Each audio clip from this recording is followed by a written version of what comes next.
Hi friends, ನಮಸ್ತೆ. ಕೊಪ್ಪಳ ಜಿಲ್ಲಾ ಕುಷ್ಟಗಿ ತಾಲೂಕು. ನಾನು ನಿಮ್ಮ ಶರಣ್ ಸಾಮಾಜಿಕ ಹೋರಾಟಗಾರ ಮಾತಾಡ್ತಾ ಇರೋದು.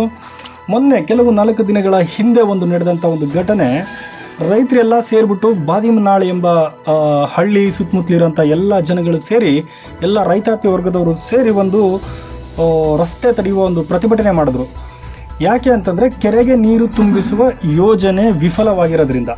ಯಾಕಂದರೆ ಕೆರೆಗೆ ನೀರು ತುಂಬಿಸಿದರೆ ಎಷ್ಟೋ ಸುತ್ತಮುತ್ತಲಿರುವಂತಹ ಹೊಲದಲ್ಲಿರುವಂತಹ ಬೋರ್ಗಳು ಮತ್ತೆ ರಿಚಾರ್ಜ್ ಆಗುತ್ತೆ ಅನ್ನೋ ಒಂದು ಉದ್ದೇಶಕ್ಕೆ ಎಲ್ಲ ರೈತರು ಪ್ರತಿಭಟನೆ ಮಾಡಿದ್ರು. ಆದರೆ ಅಧಿಕಾರಿಗಳು ಏನು ಮಾಡ್ತಾ ಇದ್ದಾರೆ ಅಂತಂದರೆ, ಮತ್ತೆ ಅಧಿಕಾರಿಗಳು ರೈತರಿಗೆ ಮೂಗಿಗೆ ಬೆಣ್ಣೆ ಹಚ್ಚುವ ಕೆಲಸನ ಮಾಡಿ ಕೈ ತೊಳ್ಕೊಂಡ್ರು.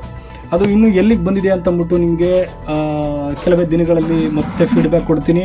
ಆದರೆ ರೈತರು ದಯವಿಟ್ಟು ನಿಮ್ಮ ಹೋರಾಟಗಳನ್ನು ಕಾನೂನಾತ್ಮಕವಾಗಿ ಮಾಡಿ. ಯಾಕಂದರೆ ಯಾವುದೇ ಲಿಖಿತ ಆಧಾರಗಳಿಲ್ಲದೆ ನಿಮಗೆ ಅಧಿಕಾರಿಗಳು ಕಳಿಸಿದ್ರೆ ಮತ್ತೆ ಜನ ಸೇರಿಸೋದು, ಮತ್ತೆ ಜನಗಳು ಬಂದು ಕೂತು ಸ್ಟ್ರೈಕ್ ಮಾಡೋದು ಭಾರಿ ಕಷ್ಟ ಇದೆ ಇವತ್ತಿನ ಕಾಲದಲ್ಲಿ. ಎಲ್ಲ ಅಧಿಕಾರಿಗಳು ತುಂಬ ಮೋಸನೆ ಮಾಡ್ತಿದ್ದಾರೆ ಉತ್ತರ ಕರ್ನಾಟಕಕ್ಕೆ ಹೊರತು ಯಾರೂ ನ್ಯಾಯ ಕೊಡಿಸುವಂಥ ಕೆಲಸ ಮಾಡ್ತಿಲ್ಲ. ಇಲ್ಲಿ ಜನಪ್ರತಿನಿಧಿಗಳಾದವರು ಅದೇ ಕೆಲಸ, ಅಧಿಕಾರಿಗಳದು ಅದೇ ಕೆಲಸ ಅಂತಂದರೆ ಇವತ್ತು ಉತ್ತರ ಕರ್ನಾಟಕದಲ್ಲಿ ಮೂಲಭೂತ ಸೌಕರ್ಯಗಳು ಇಲ್ಲದೆ ಎಷ್ಟೋ ವಿದ್ಯಾರ್ಥಿಗಳು ಕಷ್ಟಪಡ್ತಿದ್ದಾರೆ. ಎಷ್ಟೋ ಹಳ್ಳಿಗಳಲ್ಲಿ ಕುಡಿಲಿಕ್ಕೆ ನೀರಿಲ್ಲ. ಇವತ್ತು ಸಮೇತ ಎಲ್ಲ ಹೆಣ್ಮಕ್ಳು ಟಾಯ್ಲೆಟ್ಗೆ ರೋಡಲ್ಲಿ ಕೂತ್ಕೊತಿದ್ದಾರೆ. ಇದನ್ನೆಲ್ಲ ನೋಡಿದ್ರೆ ನಿಜವಾಗ್ಲೂ ಬಹಳ ಬೇಜಾರಾಗುತ್ತೆ. ಮೈಸೂರು ಪ್ರಾಂತ್ಯದವರು ಎಷ್ಟು ಮುಂದುವರೆದಿದ್ದಾರೆ, ಉತ್ತರ ಕರ್ನಾಟಕದವರು ಯಾಕೆ ಮುಂದುವರಿತಾ ಇಲ್ಲ ಅಂತಂದ್ಬಿಟ್ಟು ದಯವಿಟ್ಟು ಕಮೆಂಟ್ಸ್ನ ನೀವೇ ಮಾಡಿ. ಯಾರ್ಯಾರು ಬುದ್ಧಿವಂತಿದ್ದೀರಾ ಕಮೆಂಟ್ ಮಾಡಿ. ಬೋಲೋ ಭಾರತ್ ಮಾತಾ ಕಿ ಜೈ. ವಂದೇ ಮಾತರಂ.